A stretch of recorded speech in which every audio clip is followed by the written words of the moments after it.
High বন্ধুরা, আমি সঙ্গীতা। আজকে নিয়ে আসলাম আমলকিদের একটা রেসিপি, চ্যবনপ্রাশ বানাবো। চলো তোমাদের সাথে শেয়ার করি। ফার্স্টে আমি 500 আমলকি সেদ্ধ করে নিয়েছি, দেখো। নেওয়ার পরে তারপরে এখানে আমি আদা কেটে নিয়েছি, তুলসী পাতা, মধু, গুড় আর হচ্ছে খেজুর।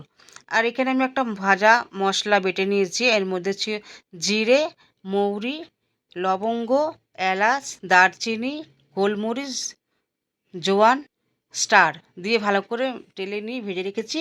কড়াইতে ঘি দিয়ে দিয়েছি, ঘিটাকে গরম করে নিচ্ছি। ঘিটাকে গরম করে নেওয়ার পরে আমি যে আমলকিটা বেটে নিয়েছি ওইটা দিয়ে দেবো, দিয়ে নাড়াচাড়া করব।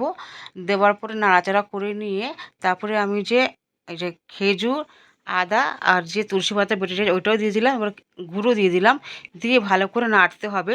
তারপরে 1.5 চামচ মধু দিয়ে দিলাম।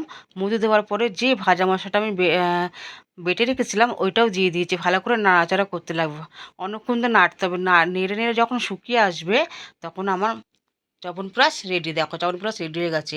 আমার ভিডিও তোমাদের ভালো লাগলে লাইক কমেন্ট শেয়ার করে দিও। আর এটা আমি একটা কৌটোয় ভরে রাখলাম, ফ্রিজে রেখে দেবো। টাটা বন্ধুরা।